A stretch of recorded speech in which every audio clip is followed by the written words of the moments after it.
Hey everybody, it's Gina, and I'm here on the She Walks the Stars Facebook page, wanting to share something a little bit different with you today. I get a lot of information from Ava, and some of you probably think that's crazy, and some of you are like right on.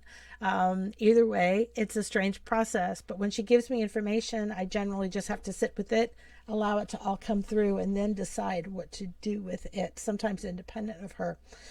In July of 2018, so it's been a couple of years, I was at a festival called Roots and Runes, and it was way up in the northern part of the United States, and it was cold.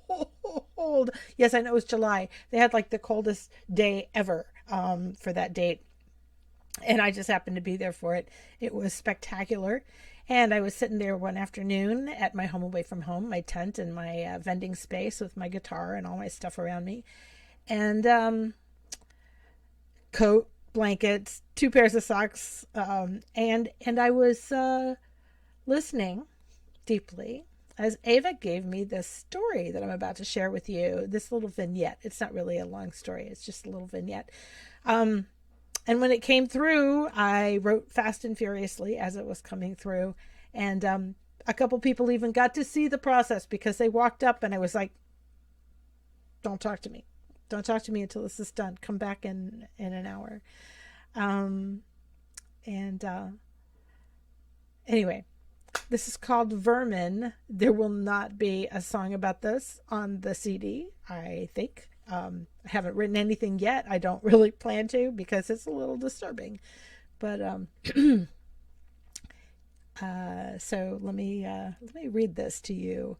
It is called Vermin. We remember. We were glorious. Bright, colorful wings lit by the sun, never fearing the light. We were incandescent beauty. We are no longer beautiful. By our own design, we learned long ago that the two legs, pride and ego, demanded that they destroy everything beautiful around them, while ignoring everything they considered ugly, so that they would appear to shine more brightly. And they overrun the world. And so we studied their ideas of beautiful and ugly, and we grew our wings murky brown, bent our legs at odd angles to blend in with the two legs' trash.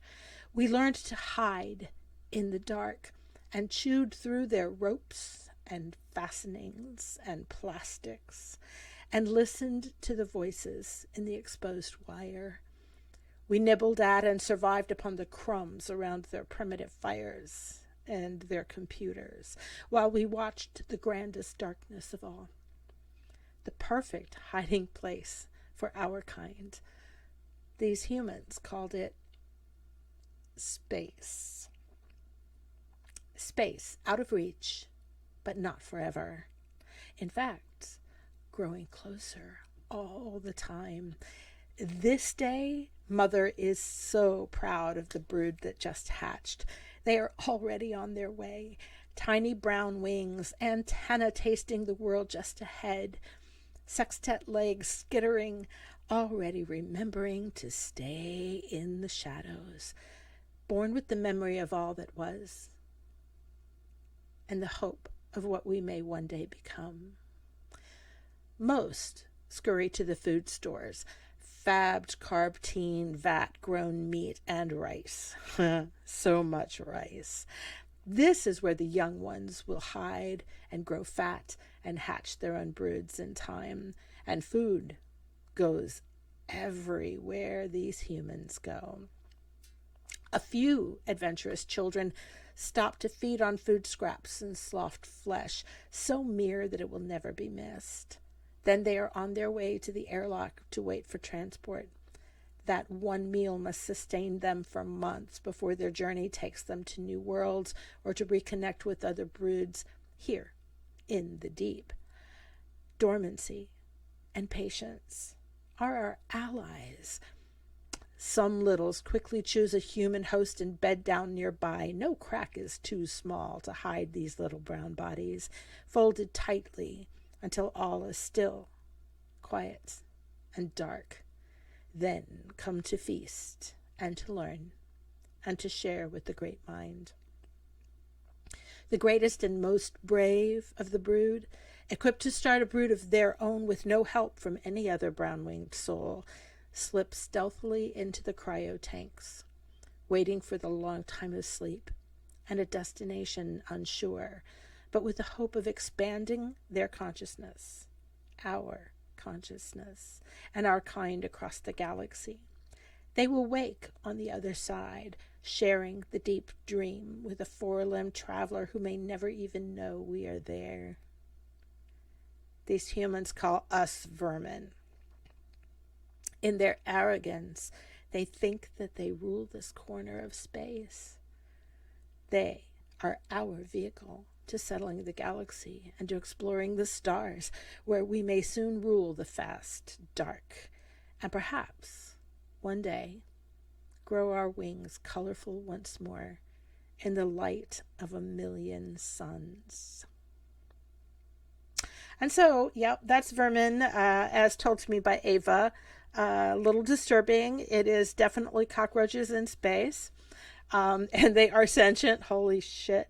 So something for you to think about. Ah! Yeah, I thought about doing this with like a bed of music and a picture of cockroaches, and I thought, no, people will be creeped out by that. So you just got me reading the story. Anyway, I hope that you are enjoying this journey, that you are taking along with me. I appreciate you being here for the ride, as I have a laser focus on getting this music done, and sharing her story with you. Follow the page. Thank you. I think most of you already have. And if you haven't, please do so, as your social web working that you have the headspace for. Excuse me. Whoa, coffee. And share the link to the page with your friends. Share the posts with your friends. I don't care. The more the merrier. Share, follow, invite, comment. Please let me know if you're enjoying the posts, and if you have questions for Ava, if you have questions for me, ask. I'm going to be here making music, and always have time to pop in a little bit and add to the party. So looking forward to talking to everybody, and look for new music